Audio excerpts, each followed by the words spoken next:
السلام علیکم ناظرین۔ ایک صحت مند مرد کے عورت سے جماع کرنے کے بعد جو مادہ خارج ہوتا ہے اس میں 400 ملین سپرمز موجود ہوتے ہیں۔ لہٰذا منطق کے مطابق اگر اس مقدار میں نطفہ کو رحم میں جگہ مل جاتی ہے تو 400 ملین بچے پیدا ہو جاتے ہیں، جبکہ یہ 400 ملین سپرم ماں کی بچہ دانی کی طرف پاگلوں کی طرف بھاگتے ہیں، اور اس دوڑ میں صرف 300 یا 500 سپرمیے ہی بچ پاتے ہیں اور باقی وہ راستے میں ہی تھکن یا شکست سے مر جاتے ہیں۔ یہ 300-500 سپرمیے ہیں جو حیضہ تک پہنچنے میں کامیاب ہوتے ہیں۔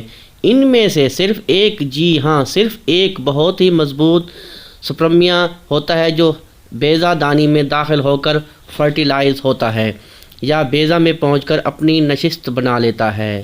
کیا آپ جانتے ہیں وہ خوش نصیب فاتح اور مضبوط ترین سپرمیا کون ہے؟ وہ خوش نصیب سپرمیا آپ میں یا ہم سب ہیں۔ کیا آپ نے کبھی اس عظیم جنگ کے بارے میں سوچا ہے؟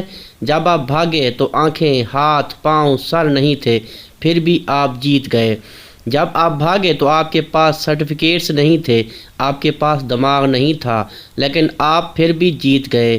جب آپ بھاگے تو آپ تعلیم یافتہ نہیں تھے، کسی نے آپ کی مدد نہیں کی تھی، لیکن آپ جیتے۔ آپ کے وجدان کی نظر میں صرف منزل تھی جب آپ بھاگے، اور آپ ایک ہی ذہن کے ساتھ بھاگے تھے۔ آپ کا عزم صرف وہ منزل تھی اور آپ آخر میں جیت گئے۔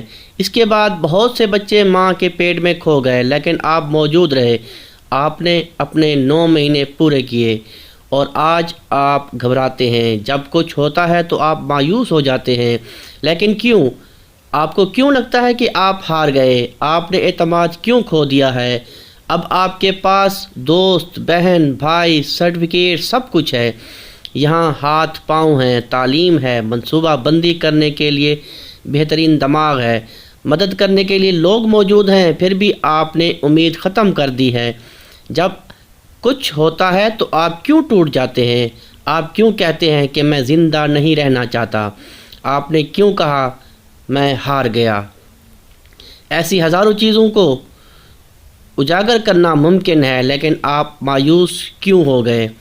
آپ فرسٹریٹ کیوں ہوئے؟ آپ شروع میں جیت گئے، آپ آخر میں جیتے، آپ بیچ میں جیتے۔